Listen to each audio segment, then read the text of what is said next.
Hi, welcome to another episode of Mr. Bench's Book Reviews. What's in the box today?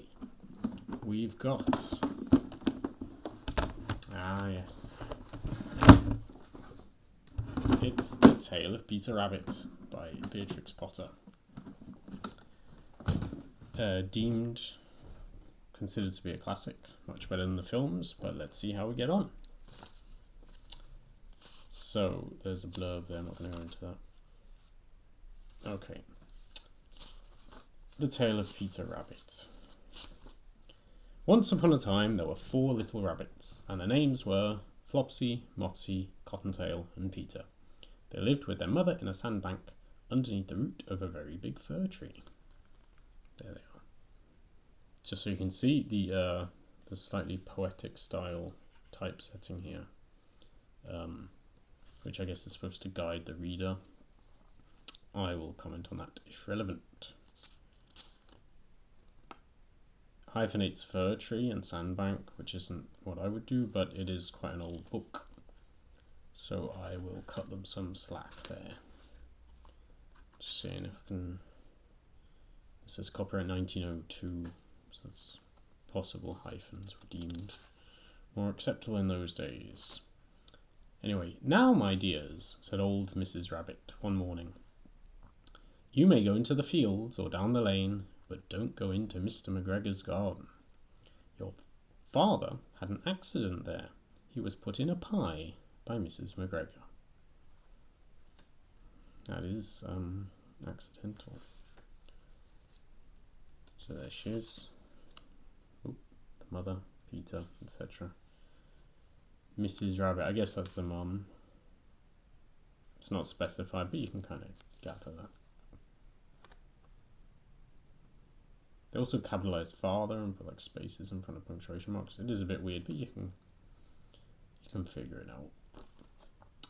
Now run along and don't get into mischief. I'm going out. Now this is kind of nice. If you go back the last 3 pages, the first one started with once. Then it was now, and there's now again, so it's always kind of temporal. Gives you a feeling of now, you know, feels like it's happening. I'm sure some people would appreciate that. I'm going out, she says. Then, temporal again, kind of suggests it's quite tight writing, I think you'd call it, you know, good structure. Then old Mrs. Rabbit, that's the way she was described earlier, took a basket and her umbrella and went through the wood to the baker's. She bought a loaf of brown bread and 5 currant buns.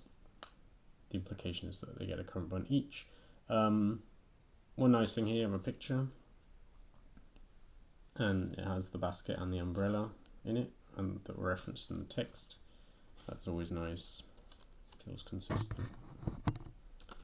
I like that. Here we go. Flopsy, Mopsy, and Cottontails. That's the first one not to start with a temporal word. That's okay though.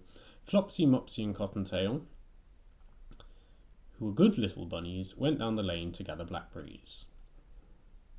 That's kind of nice because we've had them all introduced earlier, and then obviously the reader is invited to ask what has happened to Peter. And here he is, but Peter. To answer the reader's question, that's nice. Who was very naughty? Oh dear. You know, that contrasts quite starkly with the good little bunnies we had on the previous page. Ran straight away to Mr. McGregor's garden and squeezed under the gate. I don't know if you were listening, but that was precisely what he was told not to do by his mother. So that confirms the naughtiness. That's not just the narrator's unevidenced assumption. First, he ate some lettuces and some French beans, and then he ate some radishes. Now in this picture, can you see that? Yeah. I guess those are the radishes. They look kind of like carrots. But, you know, radishes come in all shapes and sizes. Probably let them get away with that. And then, feeling rather sick, he went to look for some parsley. I'm not sure if parsley is a traditional cure for sickness. but it's okay. That's quite a nice picture of him looking sick. I also quite like the way there's the robin in the background there, and on the previous page, got the robin, so he's like being followed around by this bird, which is kind of cool. Although now he's not with the robin. But around the end of a cucumber frame, whom should he meet but Mr. McGregor? Nice use of whom there, and there's Mr. McGregor. There he is. Garden owner, who we were told about earlier. Mr. McGregor was on his hands and knees planting out young cabbages. Well, I mean, that's what we'd seen there, right? So that picture, you could say, should actually go with what I've just read. Otherwise, you could say, on this page, it could say Mr. McGregor had been on his hands and knees, but maybe it flows better this way. But he jumped up and ran after Peter, waving a rake and calling out, "Stop, thief!" A rake.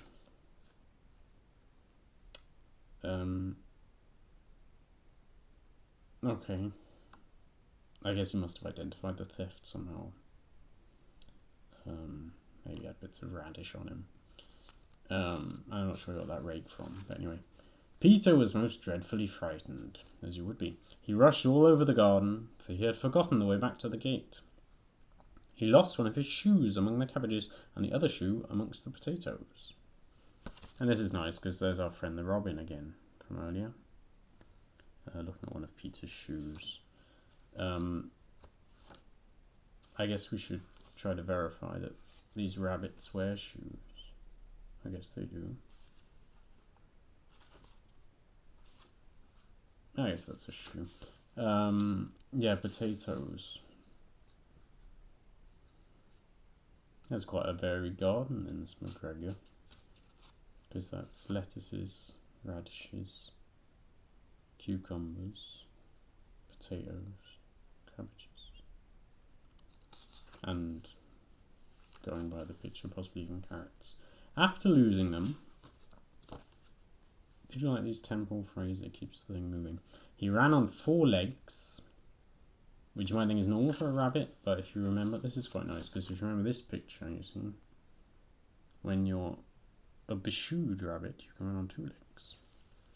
But you lose your shoes, you got to run on 4 legs, apparently, and went faster.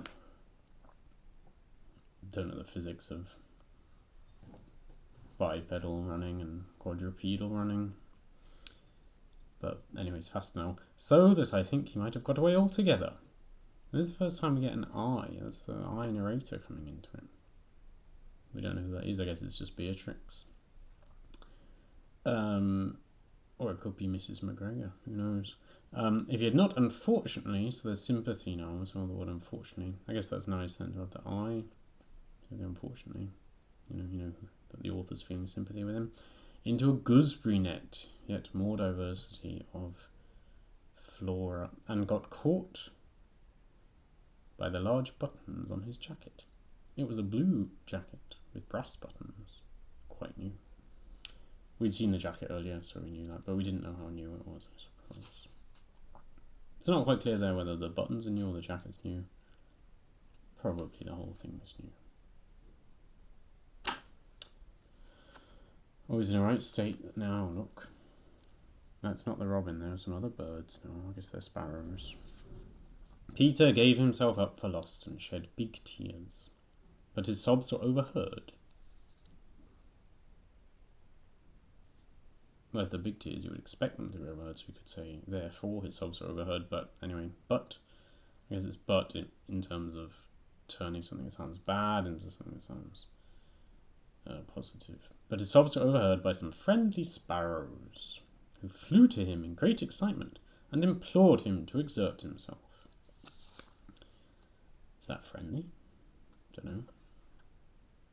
It's one kind of friendliness, okay, I suppose. Mr. McGregor, so he's found him, came up with a sieve, which he intended to pop upon the top of Peter, but Peter wriggled out just in time, leaving his jacket behind him. There he is, wriggling away from the sieve. Guess you get all different kinds of sieves. And rushed into the tool shed and jumped into a can. I mean, that's quite nice. That's a sentence without a subject. And rushed into the tool shed and jumped into a can. But we all know he's talking about Peter, or she. So I quite like it. Keeps it moving, you know. It would have been a beautiful thing to hide in, this can, if it had not had so much water in it. That's nice. Quite like this as well. It's very, the author's giving you this commentary, you know, this is unfortunate, and now beautiful, you know, really analysing the situation. Mr. McGregor, there he is again, was quite sure that Peter was somewhere in the tool shed, perhaps hidden underneath a flower pot. Well, he's wrong there. He began to turn them over carefully, looking under each. Presently, Peter sneezed. Kertissue! Mr. McGregor was after him in no time. Oh, so he's in the tool shed. So this can is in the tool shed. Well, that is a bit of a surprise in some ways, because this picture you have no background or context as to the location of the can. So I thought Peter was safe, and I thought Mr. McGregor was snooping around in the tool shed. But if you look closely at the picture, you can see that now they show you that the can is in the tool shed. So I guess you do have to be worried that McGregor will find him. So he's after him again anyway. And tried to put his foot upon Peter. There's another sentence without subject. So it's Mr. McGregor was after him in no time, and then turn the page, and tried to put his foot upon Peter. They didn't change the tense. Was after and tried. Who jumped out of a window, upsetting 3 plants. Now this is a bit tricky. I'll finish the page and then get to it. The window was too small for Mr. McGregor, and he was tired of running after Peter. He went back to his work. Just a quick, it says 3 plants, and if you look closely at the picture, there's going to be 2 plant pots. Sorry, I'm on the wrong page. 2 plant pots, but like one of them has at least 3 in there, so it's neither 3 plants nor 3 pots. Unless there's a pot you can't see, which is conceivable. Tricky though.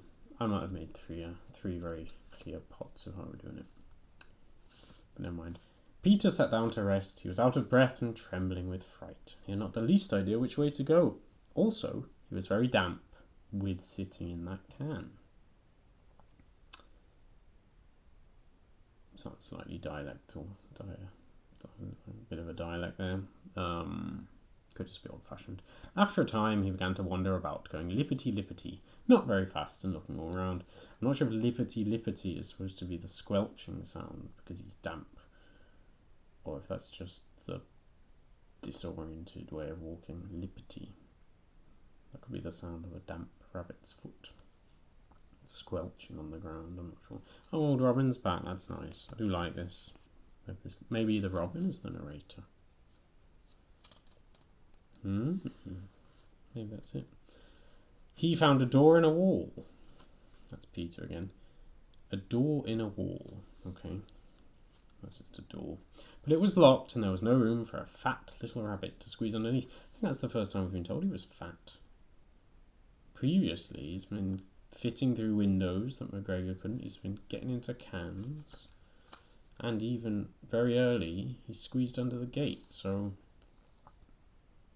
not sure where this fattening has come from. Unless the implication is he's fattened himself up on radishes. But then even after that, he managed to get out the window. That was too small for others. Mr. McGregor was not referred to as fat. Anyway, it seems a little unfair. An old mouse. So that's one of Mrs. Rabbit's generation. Was running in and out over the stone doorstep, carrying peas and beans to her family in the wood.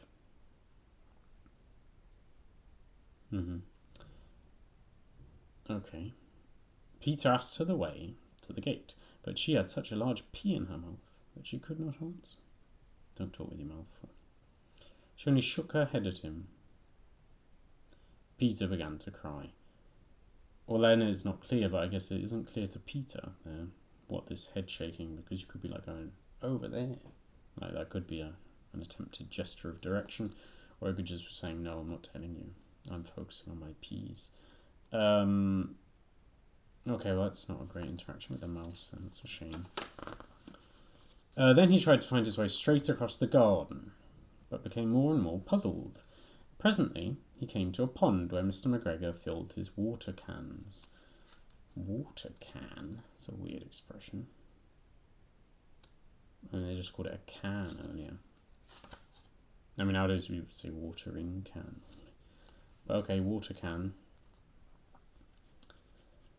A white cat, a lot of animals in this, was staring at some goldfish. She sat very, very still, but now and then the tip of her tail twitched as if it were alive. I would suggest that the tail is alive, unless the implication is that it's a statue of a cat. It's possible. It's just a bit of decoration. Other than the tail probably wouldn't twitch, unless it's motorized in some way. I guess these are Peter's idiotic thoughts. He's supposed to be a bit confused. Peter thought it was best to go away without speaking to her. He had heard about cats from his cousin, little Benjamin Bunny. Now that's nice. I don't know... Yeah, book 4 in the series that says the other books, yeah. That's fairly low res, but... Anyway, number 4 is Benjamin Bunny, and it's nice that it's like not a throwback, but a throw forward to a future story, which is kind of cool. Little Benjamin Bunny. There you would want to check Benjamin Bunny to see how his size really compares to Peter. Because if it's the Robin narrator, then little cannot be compared to a Robin, unless he's a very tiny bunny. So it's probably Peter's thought that is thinking of him as little. Anyway, enough of that cat.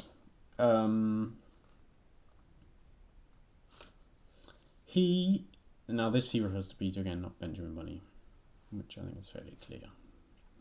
He went back towards the tool shed, but suddenly, quite close to him, he heard the noise of a hoe. Scritch, scratch, scratch, scritch.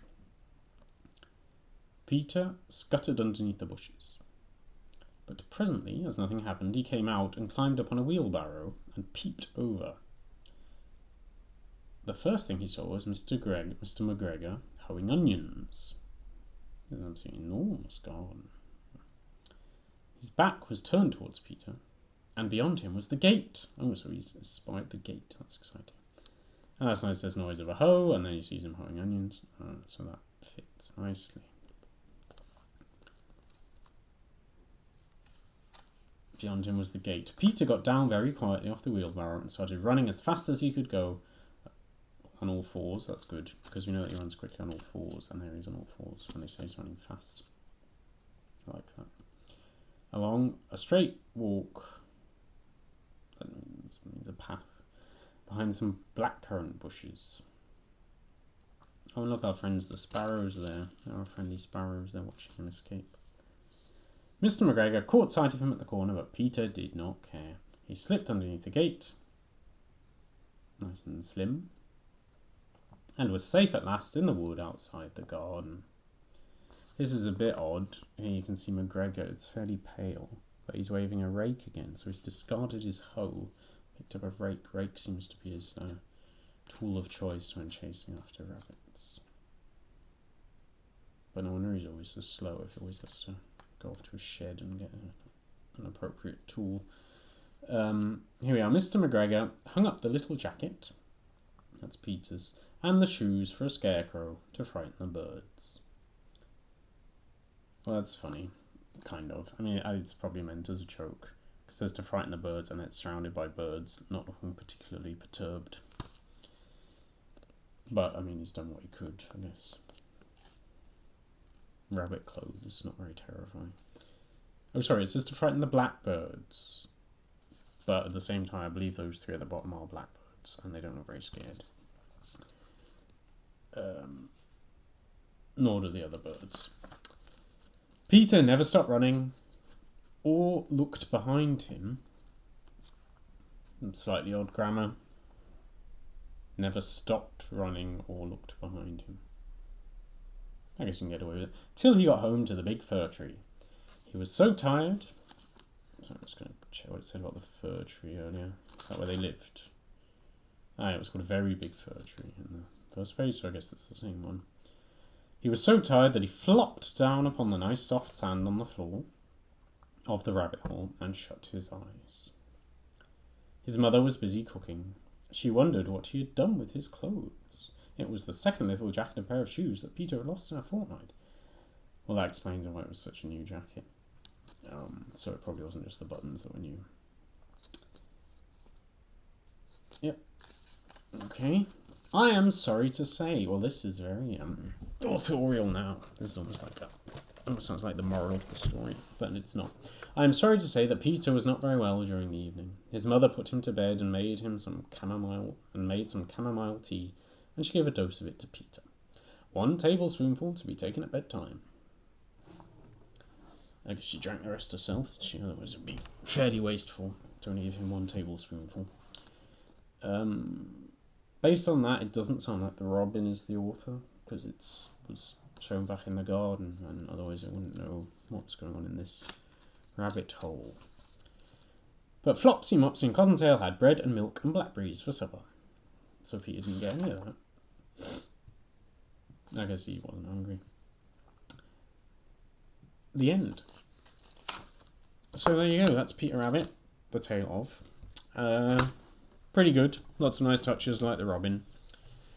A few slightly odd. It's quite old-fashioned, but you can manage. I didn't find anything I was utterly unable to understand, except for the main thing being why McGregor swaps his hoe for a rake. I think a hoe would be just good when you're flailing after thieving rabbits. But yeah, good one. See you next time.